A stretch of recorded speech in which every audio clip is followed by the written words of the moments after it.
Hello and welcome to my channel. In today's video, I will be reviewing the Ohuhu pastel marker set and drawing one of my favorite scenes out of the Howls moving castle.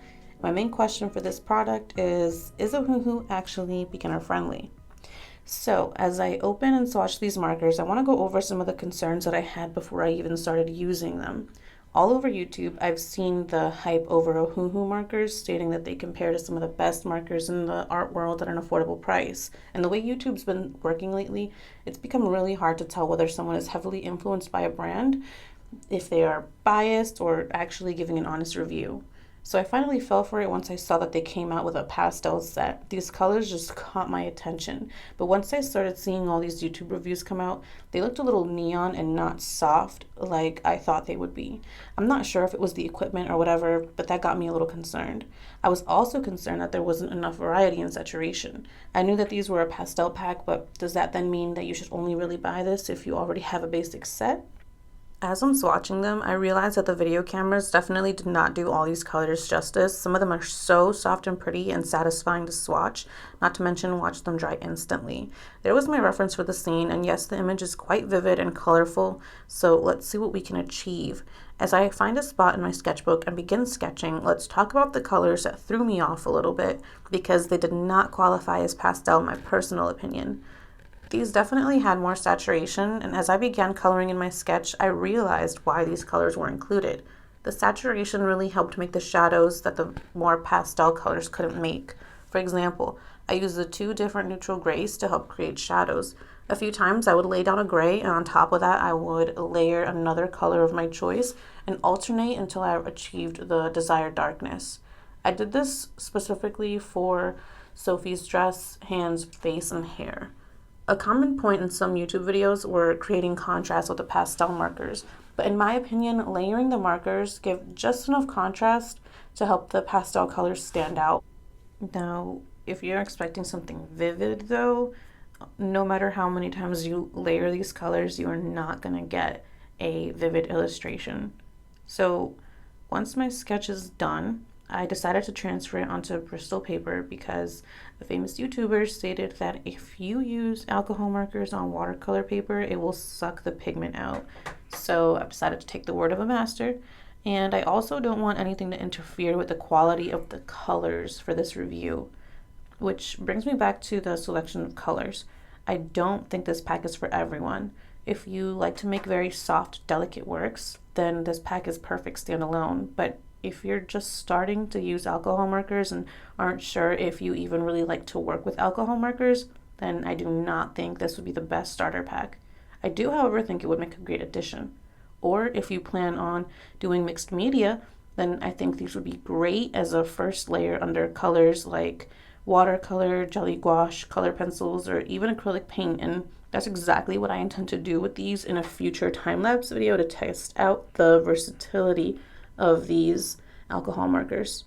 If you plan on transferring your sketch, I also recommend inking your sketch first. I ended up trying to trace my pencil lines and I ended up messing up her chin a little bit. So I went back and outlined my sketch in ink, then transferred it onto the Bristol paper. Here's something I noticed as I started coloring. I realized I really did not like the chisel tip. I hate not having control, and for me, it was really hard to keep track where the marker was. It might be good for broader areas, but I think I tried using it once on the illustration and then never again. I stuck with the brush tip for the rest of the time. The brush is just so flexible and soft, and in my opinion, is just perfect. It gives you the right amount of control. I also noticed that the faster you work on an area, the less streaky your colors will be, which could end up being a problem for beginners. If you work slow and the colors happen to overlap, it will end up looking very streaky. Like when I started on her face, I went kind of slow and ended up overlapping my strokes, so I had to go back and go over it again. This time I had to go faster so the second layer wouldn't look so streaky. The streakiness ended up working out okay for her hair. It gave it some nice dimension switching back and forth between the grays. Another thing that is not beginner friendly is the alcohol blender. That thing did nothing for me and I'm not sure why. The only blending method that worked for me was overlapping colors little by little when I was coloring calcifer. The blending marker just seemed to make streaks in the color more than anything else. I'll probably just stick to using colors to blend instead of the marker. Overall, I do think the Ohuhu brand is actually great for beginners now that I've tried them. I don't think this set in particular is great as a starter, but they do lay solid if done properly. And although I don't have experience with alcohol markers, I was able to figure them out pretty quickly and which best ways to use them. I ended up using about half the colors, and none of the colors disappointed me. So I think it's safe to say that all the colors work fairly nice and they really do look nice together. There are some great color combinations that can come out of this pack. But again, don't expect anything too vivid, except maybe for that yellow green in there that I use for the background. Oh, and speaking of the background, those greens included in this set are so pretty. They work so beautifully together with the blues and the neutral grays, and I really can't wait to do a landscape with these markers, like a real landscape, not just like a background blur. I definitely think that they would have that landscape to really like shine. It would really look nice with these markers. Or maybe even some floral illustrations would be rendered beautifully with these.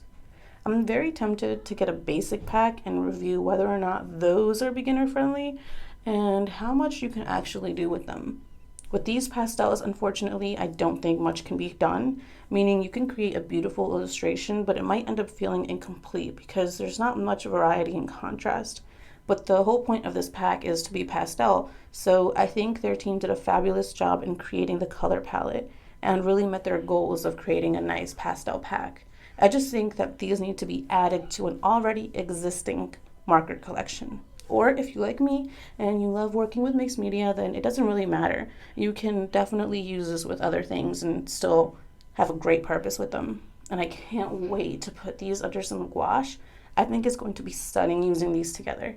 Leave me a comment if you have any ideas on what you would like to see me paint when I mix these with something else. The portraits and fan art. Seriously, I'm open to suggestions. Thank you so much for joining me in this video and enjoy the rest of the time lapse, and I hope to see you next time. Bye!